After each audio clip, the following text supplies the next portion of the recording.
I think it's a really good idea to bring together the students from different states, from Russia, Germany and Ukraine especially.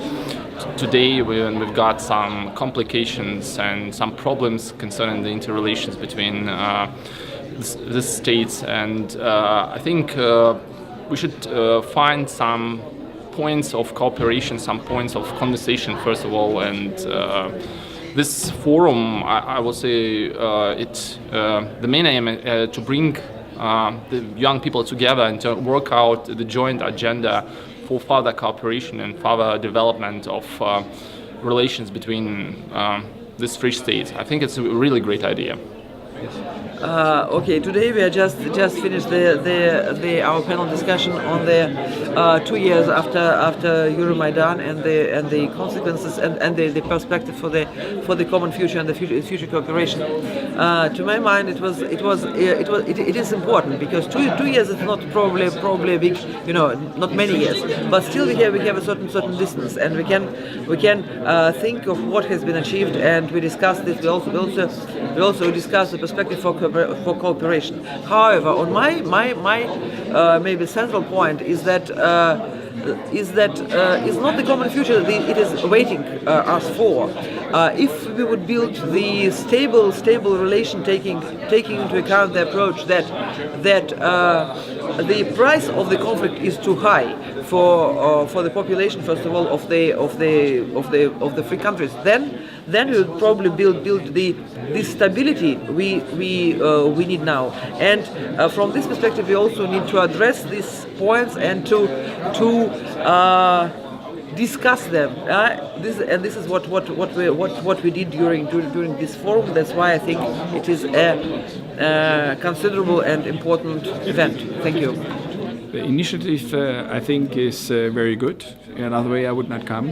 And even in these times, it's very important that you will still be in contact with students or colleagues from Ukraine or vice versa, Russia and Germany too.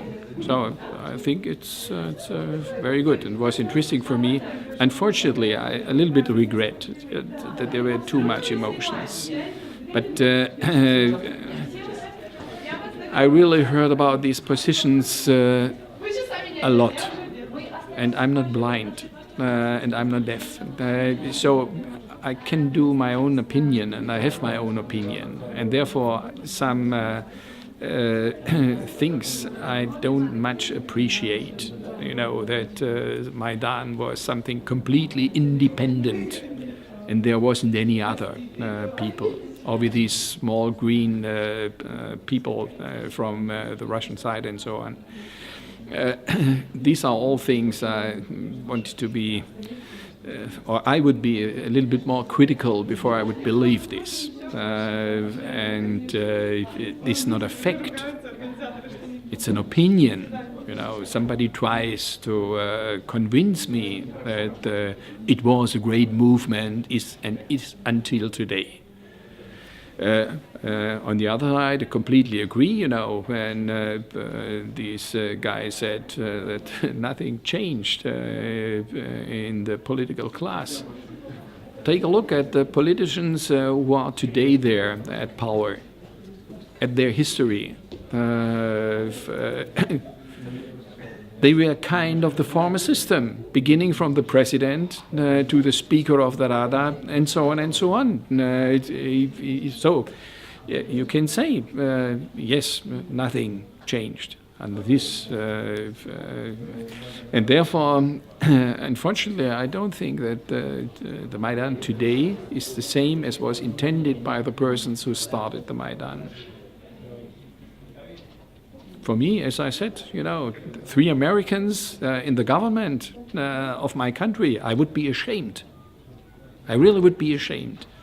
And I'm asking myself why the Ukrainians, why nothing said. Because they are specialists. Then you have to take a look what the finance minister did earlier in former times and how she earned their money. This would be interesting, and there are enough possibilities to get these informations. one eye set. Very interesting. I can only recommend this guy. I strongly believe in people's diplomacy. Sometimes it's much more efficient than official one because people can talk. And younger people diplomacy is much more effective. So when I got invitation to this forum, I was really excited. And I'm not disappointed. I'm very impressed by the issues raised here. I am very impressed by the approach to this program where best students are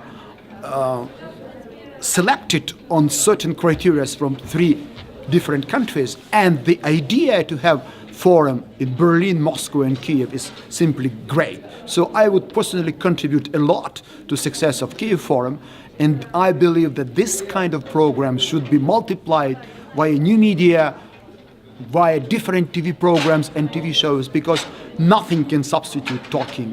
The only way to understand each other is the ability to listen and to hear. Quite often, junior or senior politicians are really missing this point. They talk, but they don't hear.